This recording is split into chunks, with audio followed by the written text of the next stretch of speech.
Welcome to অফিজন। আজকে MS এক্সেলের একটি গুরুত্বপূর্ণ টপিক নিয়ে আলোচনা করব।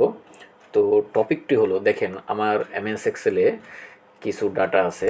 তো এই ডাটাগুলোর মধ্যে আমার দেখেন এই যে নেম আছে এবং এরপরে কিন্তু এজ আছে, মানে এক একটি নেমের পরে আবার কিন্তু এজ আছে। আচ্ছা, ভালো কথা। এখন কথা হলো, আপনার কোম্পানির বস আপনাকে বলল যে তুমি এই যে নেমগুলো আছে এগুলোকে আলাদা করে এই কলামে সিলেক্ট করো, আর এই যে এজগুলো আছে এগুলোকে তুমি আলাদা করে এখানে সিলেক্ট করে অল বর্ডার করো।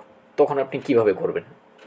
তখন যদি আপনার হাজার হাজার ডাটা থাকে তখন কি আপনি এই যে এভাবে কন্ট্রোল সি দিয়ে কপি করে এখানে কি পেস্ট করবেন?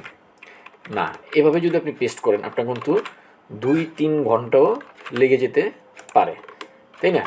তো আমি আজকে আপনাদের 1 মিনিটে জিনিসটা সলভ করে দেখাবো। তো ভিডিওটি যদি ফার্স্ট টু লাস্ট দেখেন আশা করি একটি ট্রিক শিখতে পারবেন, ঠিক আছে? তো আপনারা প্রথমে কি করবেন?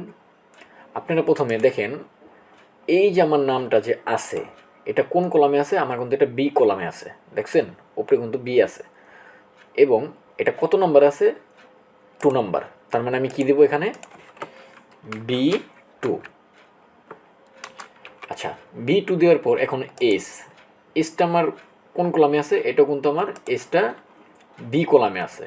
তো এটা কত নম্বর আছে? B3। তাহলে এখানে দেবো আমি B3, ঠিক আছে? এরপরে আচ্ছা, এরপরে কি আসবে? অবশ্যই B4 B5, তাই তো? তো এখানে দেবেন আপনি B4 আর এখানে দেবেন B5। আচ্ছা, দেওয়ার পর আপনি এভাবে সিলেক্ট করবেন। সিলেক্ট করার পর আপনি জাস্ট এই কর্নার ধরে এভাবে টেনে দিবেন। আচ্ছা, টেনে দেওয়ার পর আপনি কিবোর্ডের কন্ট্রোল F বাটন প্রেস করবেন। প্রেস করার পর এমন একটি ডায়লগ বক্স আসবে। আসার পর আপনি রিপ্লেসে ক্লিক করবেন। রিপ্লেসে ক্লিক করার পর এই যে দেখেন আমি এখানে দিয়ে দিয়েছিলাম। তো এখানে দেবেন আপনি বি, আর এখানে ইকুয়াল টু বাটন প্রেস করে একটা বি দিবেন। দেওয়ার পর আপনি জাস্ট রিপ্লেস অলে ক্লিক করবেন। ওকে, ক্লোজ। দেখেন আমার কিন্তু জিনিসটা 1 মিনিটে সলভ হয়ে গেছে। আচ্ছা, এখন কথা হলো এই যে জিরোগুলি কেন আসলো? ঠিক আছে, এটা কিন্তু আপনি প্রশ্ন করতে পারেন।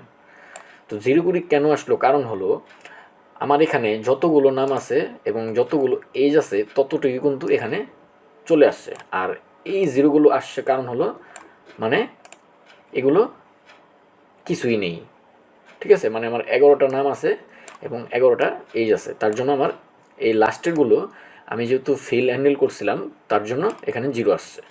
তো আপনি এগুলো ডিলিট করে দেন, সমস্যা নেই। এখন আপনি এভাবে সিলেক্ট করে